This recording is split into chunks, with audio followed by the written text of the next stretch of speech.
औज़ुबिल्लाहिमिनश्शैतानिर्रजीम बिस्मिल्लाहिर्रहमानिर्रहीम ला इलाहा इल्ला अंता सुब्हानका इन्नी कुन्तु मिनज़ ज़ालिमीन। सो अल्लाह ताला की हम्द सना के बाद, dear aspirants, this is Asif Shahzad. So today our 12th lecture for the preparation of lecturer education, headmaster, head administrators and subject specialist. So dear aspirants, जैसा कि हम बात कर रहे हैं जी, आज सॉरी हमारा 11th लेक्चर है, ठीक है, जिसमें हम डिस्कस करेंगे सोशो कल्चर थ्योरी। ठीक है, ये जो हमारे पास सोशो कल्चर थ्योरी है, इसके बारे में आज हमने डिटेल में डिस्कशन करनी है। जस्ट अ मिनट प्लीज, मैं लेक्चर नंबर देख लूँ जी। जी, आज हमारा 11 लेक्चर ही बनता है, ठीक है, जिसमें हम ये जो सोशो कल्चर थ्योरी है, इसके बारे में आज इंशाल्लाह हम डिटेल में डिस्कशन करेंगे। तो सबसे पहले हम बात करते हैं कि what is the theory of socio cultural development. कि ये जो सोशो कल्चर डेवलपमेंट है, इसकी थ्योरी का बैकग्राउंड क्या है, इसके फाउंडर जो हैं वो कौन है, और ये किस चीज़ के बारे में ज़्यादा बात करती है। तो इसके बारे में इंशाल्लाह हम डिस्कस करें करते हैं, ठीक है। तो जी सर फ़हीम साहब, आप आए जी, स्क्रीन पे रिस्पॉन्ड करें इसके ऊपर। What is theory of socio cultural development. Sir ये वाइगोट्स्की ने पेश की थी, जिसमें उसने कल्चर को इम्पोर्टेंस दी थी कि कल्चर जो है ना वो कोग्निटिव लर्निंग में सबसे अहम रोल प्ले करता है। ये एक रशियन साइकोलॉजिस्ट था जो तकरीबन 37 ईयर की एज में इसकी तकरीबन डेथ हो गई थी। 100 के करीब इसने बुक्स और आर्टिकल लिखे थे। तो जी। इसने जो है वो ये थ्योरी पेश की थी जिसमें उसने कल्चर को बड़ी इंपॉर्टेंस दी थी कि इंसान बच्चा जो है वो जिस कल्चर में रहता है या जिन लोगों के दरम्यान में रहता है उससे उसकी लर्निंग होती है। और इसने मेन इसके 3 एलिमेंट बयान किए थे कि जो है ना कॉग्निटिव लर्निंग में है वो सोशल इंटरेक्शन जो है वो बड़ा रोल प्ले करता है। उसके बाद लैंग्वेज जो है और उसके बाद कल्चर जो है वो बड़ा जो है वो रोल प्ले करती है। ओके। तो कल्चर रोल प्ले करता है। और इसके बाद जो है कुछ इसने आगे जो है वो चीजें इसकी टर्म्स हैं ZPD। और उसके बाद जो है वो MKO। उसके बाद स्कैफोल्डिंग है। तो इसके बाद इसकी कोई प्राइवेट स्पीच है, इनर स्पीच है। ये कुछ टर्म्स इसने बताई हैं जिसके जरिए बच्चा जो है वो मुख्तलिफ स्टेजेस पे जो है वो मुख्तलिफ जो है वो ये उसका एटीट्यूड होता है।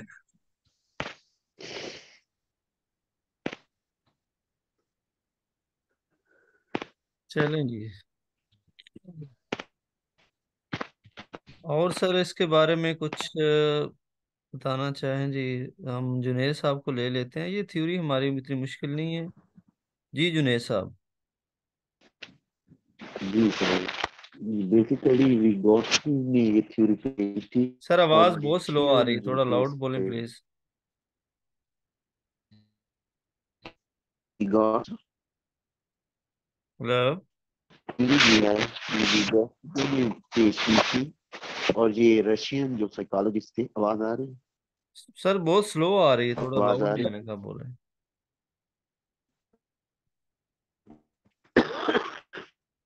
माइक ये आप जो है ना रशियन वो हैंड फ्री उतार दें, उसकी वजह से आपकी आवाज़ नहीं आ रही।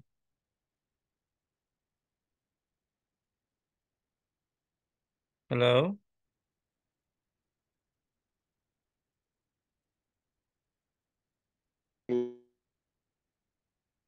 जी सर फहीम साहब, आपको आवाज़ आ रही, मुझे तो नहीं आ रही, कोई इशू है सिग्नल का शायद। नहीं सर, नहीं सर आवाज आ रही। ठीक है। हेलो। जुनेद साहब आपकी आवाज़ नहीं आ रही। हेलो। सर, जी अब आ रही है। हाँ जी, अब कुछ आ रही है तो आप हैंड फ्री हेलो उतार दें सर।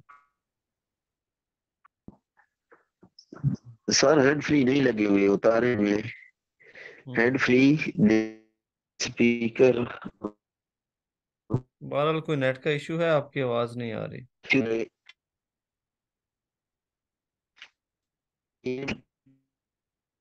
सर आप माइक ऑफ कर लें, क्योंकि आपकी आवाज़ नहीं आ रही क्लियर।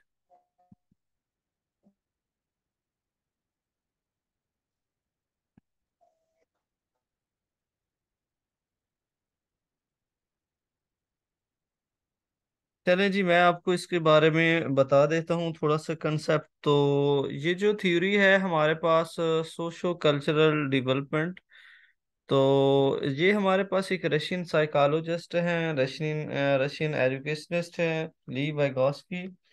तो इन्होंने इसका कंसेप्ट दिया है कि ये कहते हैं कि इंसान को, या एक जो चाइल्ड है, उसको ज्यादा से ज्यादा जो है ना वो लर्निंग वो सोसाइटी से होती है, सोशल सेटिंग से होती है, सोशल इन्वायरमेंट में होती है, सोशल इंटरेक्शन से होती है। जितना आप किसी भी इंसान को, किसी भी चाइल्ड को ज्यादा सोशलाइज करेंगे किसी भी एक्टिविटी के अंदर, किसी भी एक्शन के अंदर, तो किसी भी इन्वायरमेंट के अंदर, तो उतनी ज्यादा उस इंसान की, उस बच्चे की जो है ना वो लर्निंग होगी। ठीक है।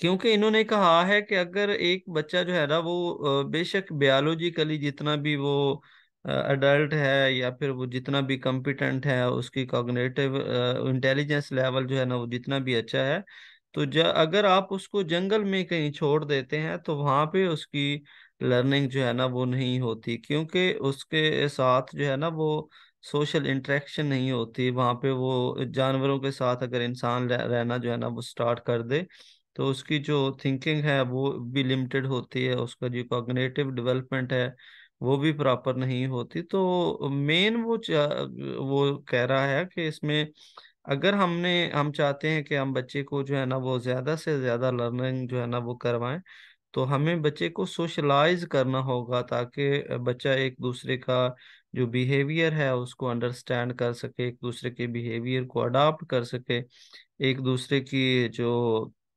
यानी कि एक्टिविटी है, जो एक्शन है, जो शेयरिंग है, जो कम्युनिकेशन है, उससे बच्चे को लर्निंग हो।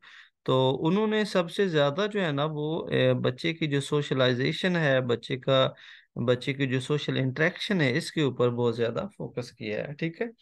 तो उसके बाद ये जो हमारे पास ली वेगास की है, उसको अपोज किया है इन्होंने, क्योंकि ली वेगास की जो है ना वो कहते हैं कि बच्चे की जैसे बायोलॉजिकली बच्चा जो है ना वो मेच्योर होता जाता है, जैसे बच्चे की जो क्रोनोलॉजिकल एज है वो बढ़ती जाती है, तो ऐसे ही बच्चा जो है ना वो चीज़ों को लर्न करता रहता है। उसके अंदर जो different stages of cognitive development है वो आती रहती हैं, और बच्चे का जो इंटेलिजेंस है वो टाइम के साथ साथ, एज के साथ साथ इंक्रीज होता जाता है। ठीक है। लेकिन ये कहते हैं कि बच्चे की जो लर्निंग होती है वो जस्ट सोशल इन्वायरमेंट के अकॉर्डिंग होती है। जिस तरह का बच्चे को माहौल देंगे, जितना अच्छा आप बच्चे को माहौल देंगे, तो उतनी ज्यादा अच्छे से बच्चे की लर्निंग होगी। ठीक है। तो आप कंपेयर कर सकते हैं कि आप देखें कि जो विलेज में रहने वाले बच्चे होते हैं, या जो सिटी में रहने वाले बच्चे होते हैं, वो जो विलेजर होते हैं उनके अंदर जो है ना वो लैक ऑफ कॉन्फिडेंस होता है। ठीक है। और लैक ऑफ कम्युनिकेशन होता है। हालांकि इंटेलिजेंसी उनमें भी होती है, ये नहीं होती कि उनमें नहीं होती। ठीक है। तो जो सिटी में रहने वाला बच्चा होता है वो कॉन्फिडेंट इसलिए होता है, उसमें लैक ऑफ डिसीजन मेकिंग नहीं होती। वो कॉन्फिडेंट होता है, वो डिसीजन कर सकता है, वो कम्युनिकेशन कर सकता है, क्योंकि उसको उसी तरह का इन्वायरमेंट जो है ना वो दिया जाता है, जिसमें गैदरिंग होती है, सोशलाइज लोग होते हैं। ठीक है। एक दूसरे के साथ इंटरेक्ट करते हैं, एक दूसरे के साथ कम्युनिकेशन करते हैं, तो इससे फिर जो है ना वो लर्निंग होती है। ठीक है। तो बेसिकली जो ली वाइगॉस्की है, उन्होंने कहा है कि बच्चे की जो कॉग्निटिव डेवलपमेंट है वो बायोलॉजिकली जो फैक्टर हैं उनकी मदद से नहीं होती, बल्कि बच्चे की जो कॉग्निटिव डेवलपमेंट है वो सोशल इंटरेक्शन से होती है, सोशल इन्वायरमेंट से होती है, सोसाइटी से होती है, कम्युनिकेशन से होती है। लेकिन ली वेगास्की ने कहा है कि जैसे ही बच्चा जो है वो, बच्चे की जो क्रोनोलॉजिकल एज है इंक्रीज होती जाती है, ऐसे ही बच्चे का साथ साथ जो यानी कि उसका जो कॉग्निटिव लेवल है वो भी इंक्रीज होता जाता है। तो इस पॉइंट को इन्होंने अपोज किया है। ठीक है। तो उसके बाद जी नेक्स्ट हमारा क्वेश्चन जो है ना वो ये है कि व्हाट इज MKO। जी सर डिफाइन करें जी इस पॉइंट को, MKO स्टैंड फॉर, और इसका पर्पस क्या होता है। सर एम के ओ जो है वो मोर नॉलेजेबल अदर। जी। ये सर किसी भी फील्ड में जो है वो जो आपसे ज्यादा इल्म रखते हैं, वो बंदा होता है जिससे आप बिलफर्ज, जैसे सर अभी हम आपसे जो है वो एजुकेशन पढ़ रहे हैं, तो हो सकता है कि इसके अलावा शायद कोई ऐसा पॉसिबिलिटी हो, शायद कोई और सब्जेक्ट हो जिसमें जो है वो आपके पास शायद ज्यादा नॉलेज ना हो, लेकिन इस फील्ड में हम आपसे पढ़ रहे हैं, तो ये डेफिनेटली लाजमी होगा कि आपके पास ज्यादा इल्म होगा। तो फिर ही जो है वो हम जो है वो इस ये मोर नॉलेजेबल जो है अदर्स, वो वाला जो पॉइंट क्लियर होगा कि एक पर्टिकुलर फील्ड में जब आप जो है वो जो आपसे ज्यादा नॉलेज रखता है, आप उससे जो है वो नॉलेज आप गेन करते हैं। तो इसको MKO टर्म का नाम दिया है, यानी कि लिव वेगोस्की ने। तो वो ये नहीं हो सकता कि वो हर फील्ड में जो है वो ज्यादा इल्म रखता हो, और ये भी जरूरी नहीं है कि वो आपसे एज में ज्यादा हो, लेकिन ये शर्त है कि वो उस पर्टिकुलर फील्ड में जो आप सीखना चाहते हैं उस फील्ड में वो आपसे इल्म के लिहाज से ज्यादा होगा, या उस पर्टिकुलर स्किल में आपसे ज्यादा वो यानी कि उसके पास नॉलेज होगा। जी चलें जी, ठीक है। लेकिन मैं भी, अच्छा चलें, जुनेद साहब से पूछ लेते हैं, फिर मैं उसके बाद आपको यहाँ पे बताता हूँ। जुनेद साहब, अभी आपकी तरफ सिग्नल का कोई इशू तो नहीं है? जी सर। हाँ जी, चलें, अब आपकी आवाज़ ठीक है। ज़रा रिस्पॉन्ड करें ना, ये व्हाट इज़ MKO, इसके बारे में बताएं।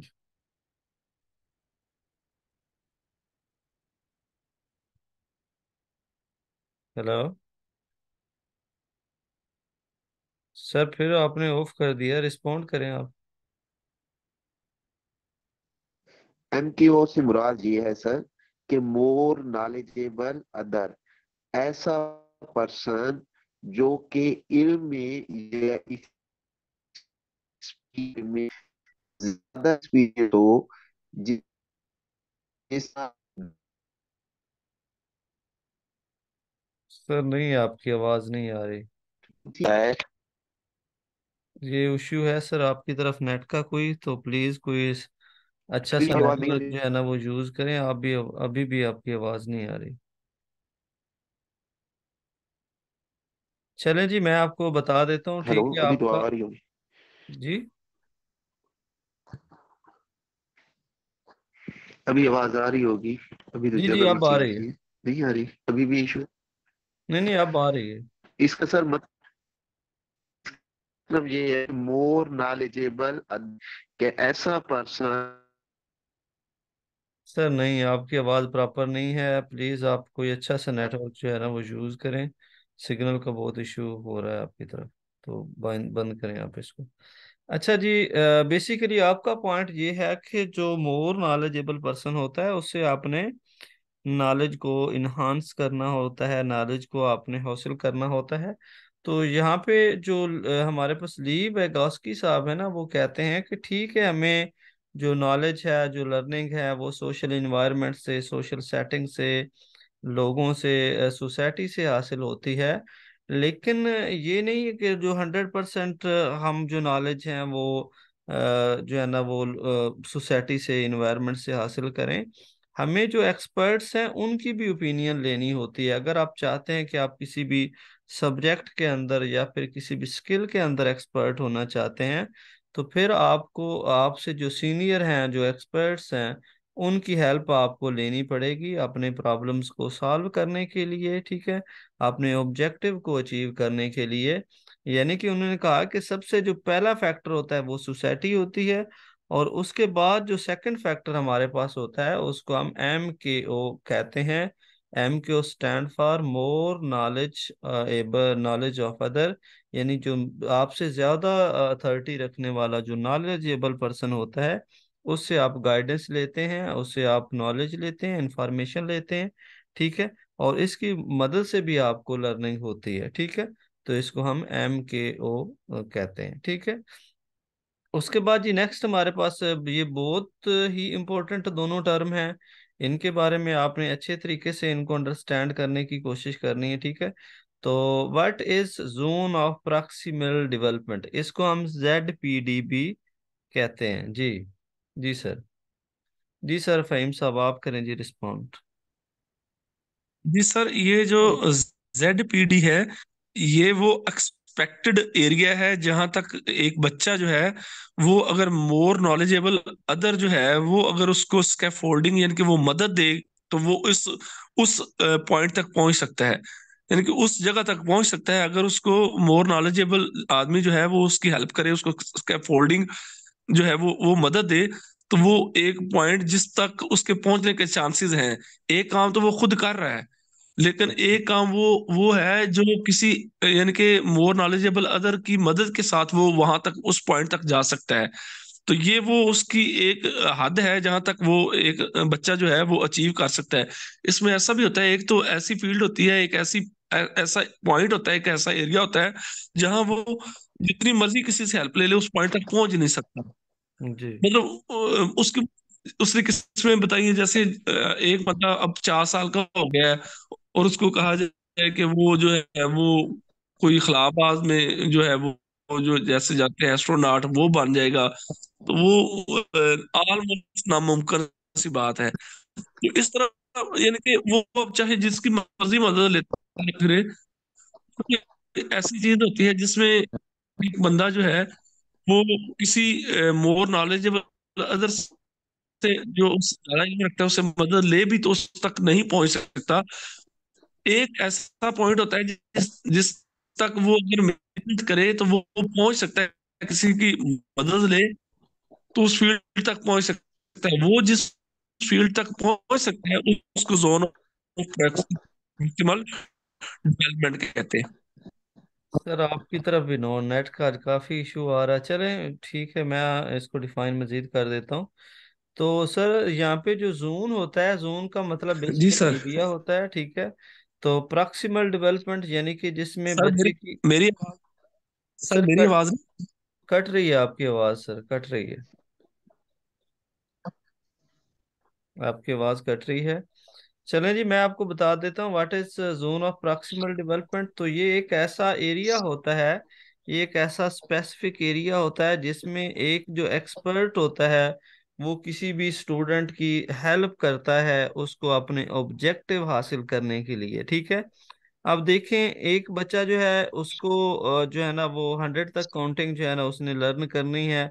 बच्चे को 50 तक काउंटिंग जो है ना वो आती है, और 50 से आगे बच्चे ने 100 तक जो है ना वो जाना है। 51, 52, 53 जो है, ये यानी कि 51 से लेकर उसने 100 तक जो है ना वो मूव ऑन करना है।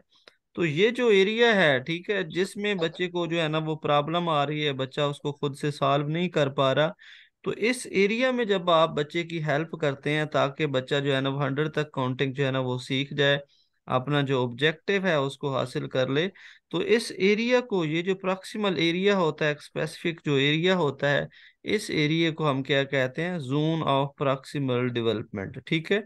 क्योंकि इस एरिया में आप बच्चे की हेल्प करते हैं, उसको गाइडेंस प्रोवाइड करते हैं, उसको सपोर्ट करते हैं ताकि वो अपने जो ऑब्जेक्टिव है उसको हासिल कर ले, ठीक है। तो इस एरिया को हम क्या कहते हैं? जोन ऑफ प्रॉक्सिमल डेवलपमेंट, जिसमें आप बच्चे को हेल्प प्रोवाइड करते हैं, उसको सपोर्ट करते हैं, ठीक है। उसके बाद जी सेकंड हमारे पास कंसेप्ट ठीक हो आता गया है, सर। What is scaffolding. कि ये जी हमारे पास स्कैफोल्डिंग क्या चीज़ है? जी सर, अब आपकी आवाज़ कुछ क्लियर है, बताएं जी। जी सर, स्कैप फोल्डिंग वो मदद है जो मोर नॉलेजेबल अदर जो है वो एक चाइल्ड को देता है ताकि वो जेड पीडी तक जो है वो पहुंच सके। सर फिर बात तो, फिर दोनों टर्म तो सेम होगी ना। फिर ये दोनों जो टर्म है, ये जोन अप्रॉक्सिमल डेवलपमेंट और जो स्कैफ फोल्डिंग है, फिर ये तो दोनों सेम हो गई, जैसे आपने अभी सर ये बता। स्कैप फोल्डिंग तो वो हेल्प है ना सर। जो स्कैप फोल्डिंग है वो हेल्प, वो मदद है ना। नहीं सर, ऐसा जहाँ तक मेरी परसेप्शन है, यहाँ ये और ऐसा जबकि नहीं। Zone of proximal. सर ऐसा नहीं है, आप इसको दोबारा रीड कीजिएगा इस कंसेप्ट को, ठीक है। तो ये मैंने आपको पहले भी सजेस्ट किया था, आप ये जो क्वालिफाइड की गाइड है परवेज इकबाल साहब की सब्जेक्टिव, तो इसको आप जरूर रीड करें। तो ये जो स्कैफ फोल्डिंग आवाज आ है, इसकी इसको अगर हम देखें तो ये ग्रेजुअल रिमूवल ऑफ असिस्टेंस होती है, ठीक है। इसको हम क्या कहते हैं? स्कैफ फोल्डिंग, यानी कि एक बच्चे को हमने एक्सपर्ट बना दिया है साइकिलिंग का, उसको हमने ड्राइव करने के लिए जो है ना वो एक्सपर्ट बना दिया है। तो पहले जब हमने बच्चे को यानी कि साइकिलिंग सिखानी है, उसका जोन ऑफ प्रॉक्सिमल डेवलपमेंट करनी है, तो जाहिर बात है हम बच्चे को सपोर्ट कर रहे होते हैं, ठीक है। तो इस जो सपोर्ट को जोन ऑफ प्रॉक्सिमल डेवलपमेंट कहा जाता है। लेकिन जब बच्चे को जो आपने असिस्टेंस प्रोवाइड की होती है, जो बच्चे को आपने सपोर्ट या हेल्प प्रोवाइड की होती है, आप जब उसको ऐसा ऐसा रिमूव करते हैं, ऐसा ऐसा उसको कम करते हैं, तो इस एरिया को क्या कहा जाता है, इस एक्टिविटी को क्या कहा जाता है, इसको स्कैफोल्डिंग कहा जाता है। मैं आपको सिंपल लैंग्वेज में जो है ना वो ठीक हो। समझाता हूँ। हम बच्चे को जो है ना वो साइकिलिंग जो है ना वो सिखाना चाह रहे हैं, ठीक है। तो पहले जोन ऑफ प्रॉक्सिमल डेवलपमेंट में हम क्या करते हैं, बच्चे बच्चे को साइकिल पे बिठाते हैं, उसको हैंडल की ग्रिप जो है ना वो करवाते हैं, और पीछे से हम पीछे वाली जो सीट है उसको दोनों हाथों से पकड़ लेते हैं, ठीक है। तो फिर साथ साथ हम चलते जाते हैं। तो जब बच्चा साइकिल के ऊपर, उसकी हैंडल के ऊपर ग्रिप आ जाती है, वो प्रॉपर बैलेंस जो है ना वो क्रिएट कर लेता है, बैलेंस को हैंडल कर लेता है, तो फिर हम क्या करते हैं कि ऐसा ऐसा जो है वो बच्चे की जो पीछे वाली सीट है उसको हमने पहले दो हाथ से पकड़ा होता है, जैसे बच्चा बैलेंस को मेंटेन कर लेता है, हम एक हाथ से पकड़ लेते हैं, ठीक है। जब बच्चे के अंदर और इम्प्रूवमेंट आ जाती है, फिर हम जो है ना वो कभी छोड़ देते हैं, कभी पकड़, जब बच्चा गिरने लगता है फिर हम पकड़ लेते हैं। तो ऐसा ऐसा हम क्या करते हैं, जब बच्चा जो है ना वो 100% उसके ऊपर ग्रिप हो जाती है, साइकिल वो ड्राइव करने लग जाता है, तो उस टाइम हम क्या करते हैं कि हम छोड़ देते हैं, ठीक है। हम पीछे वैसे ही भाग रहे होते हैं कि बच्चे को लगे कि जो है ना वो किसी ने पीछे पीछे से पकड़ा हुआ है। तो बेसिकली हमने क्या किया, ऐसा ऐसा बच्चे को जो हेल्प हमने प्रोवाइड की थी उसको हमने ऐसा ऐसा रिमूव किया है, ठीक है। यानी पहले दोनों हाथों से पकड़ा हुआ था वो, फिर एक हाथ से, फिर हम कभी छोड़ लेते थे कभी पकड़ लेते थे, फिर हमने बिल्कुल उसको छोड़ दिया, साथ में भागना स्टार्ट कर दिया। फिर जब बच्चे ने 100% एक्यूरेसी के साथ राइड करना स्टार्ट कर दी, तो फिर हम पीछे खड़े होकर जो है ना वो बच्चे को बताते हैं कि बेटा जी, आपने ये जो है ना इसको परफॉर्म कर लिया है, या आपको राइडिंग आ गई, अब आप नहीं गिर सकते, आप ब्रेव हो गए हैं, ठीक है, ये वो, ठीक है। तो ये जो हमारे पास जितनी भी इसको, ये जो स्कैफ फोल्डिंग है, ये gradual removal of the assistance होती है। इसमें आपने जो बच्चे को जोन ऑफ प्रॉक्सिमल डेवलपमेंट के अंदर जो बच्चे को असिस्टेंस जो है ना वो प्रोवाइड की होती है, जो बच्चे को हेल्प प्रोवाइड की होती है, आप उसको क्या करते हैं, ऐसा ऐसा रिमूव कर रहे होते हैं, ऐसा ऐसा उसको कम कर रहे होते हैं। तो इसको क्या कहा जाता है, स्कैफ फोल्डिंग इसको कहा जाता है। ठीक हो गया सर, शुक्रिया। Clear sir. असल में सर आप जो है ना वो जी सर। पढ़ते नहीं है, मेरे ख्याल में आप पढ़ा करें। बाकी जितनी भी बुक्स हैं भाई, उनके अंदर किसी भी कंसेप्ट की मैं आपको श्योरिटी नहीं दे सकता। बाकी ये जितने भी लोग हैं, जी जी। इन्होंने इधर उधर से नेट से डाटा वगैरह उठाकर जो है ना वो इधर उधर से कुछ चीजें इकट्ठी करके बुक्स बनाई हुई हैं। तो लेकिन ये जो क्वालिफाइड की बुक है ना, ये परवेज इकबाल साहब ने खुद लिखी हुई है। और आपको पता होना सही चाहिए कि सही। ये डीपीआई एलिमेंट्री भी रह चुके हैं, ये बहुत कॉम्पिटेंट बंदा है, और इसने बहुत अच्छी ये बुक लिखी हुई है। अगर आपको, आप एक इसी बुक को एनएसटी के साथ, इसकी जितनी भी ये एजुकेशन से रिलेटेड ये सब्जेक्टिव और ऑब्जेक्टिव बुक लिखी हुई है, इसको अगर आप एनएसटी से पढ़ लेते हैं ना, तो एक ही बुक आपको जो है ना वो एचएम का पेपर जो है ना वो क्लियर करवा सकती है, और आपको एचएम बना सकती है। तो आप बाकी जो बुक्स हैं ना ठीक सर। उनकी तरफ ना जाएं, तो मेहरबानी करें, इसकी थ्योरी जो है उसको बार बार पढ़ें। आप देखें, स्कैफ फोल्डिंग में आप कंफ्यूज हो रहे थे, ठीक है। स्कैफ फोल्डिंग और जोन प्रॉक्सिमल डेवलपमेंट को सेम आप कह रहे थे, लेकिन ये दोनों डिफरेंट चीजें, एक दूसरे के अपोजिट हैं। क्योंकि जोन ऑफ प्रॉक्सिमल डेवलपमेंट में बच्चे को आप हेल्प प्रोवाइड कर रहे होते हैं, ताकि वो अपने ऑब्जेक्टिव को हासिल कर जी। सके, अपने गोल तक पहुंच सके। तो स्कैफोल्डिंग में आप आहिस्ता आहिस्ता उसकी जो हेल्प है उसको रिमूव कर रहे होते हैं, कम कर रहे होते हैं, डिक्रीज कर रहे होते हैं उसके अंदर, ठीक है। ये है a technique of changing the level of sport। हाँ जी, अब देखे ना, ग्रेजुअल आप बच्चे की जो स्पोर्ट है उसको रिमूव कर रहे हैं, उसको चेंज कर रहे हैं, उसको डिक्रीज कर रहे हैं, कम कर रहे हैं। तो मैंने आपको सिंपल लैंग्वेज में बताया है कि ग्रेजुअल रिमूवल ऑफ असिस्टेंस, आप बच्चे को जो असिस्टेंस दी है, जो सपोर्ट आपने दी है, आप उसको ऐसा ऐसा रिमूव कर देते हैं, ऐसा ऐसा उसको खत्म कर देते हैं, ठीक है। शुक्रिया सर। हाँ जी, अब कोई डाउट तो नहीं है? नहीं सर, शुक्रिया सर, क्लियर हो गया। चलें जी, थैंक यू। तो पढ़ा करें भाई इस ग्रामर को, इस बुक को आप ज्यादा से ज्यादा पढ़ें, मेरी आपसे हम्बल रिक्वेस्ट है। जितने भी व्यूवर्स हैं, लिसनर हैं, जी आप जी इस सर, बुक मेरे को पास जो है ना वो जरूर पढ़ें। जी। ये बुक है मेरे पास, इंशाल्लाह। जी जी। हाँ जी, नहीं टाइम निकाल कर ना इसको आप जरूर। जरूर पढ़ें। बाकी इंशाल्लाह अल्लाह पाक रहमत करेंगे। मेहनत करें, फोकस के साथ स्टडी करें, जरूर। तो इंशाल्लाह सबकी कुछ जो है ना वो पॉसिबल है। चलें जी, ठीक है sir, thank you so much. आज के लिए इतना ही है, और फिर नेक्स्ट इंशाल्लाह जो है ना जो भी हमारा टॉपिक होगा उसके बारे में हम डिस्कस करेंगे। अल्लाह हाफिज फी। ठीक है सर, ठीक है, शुक्रिया सर।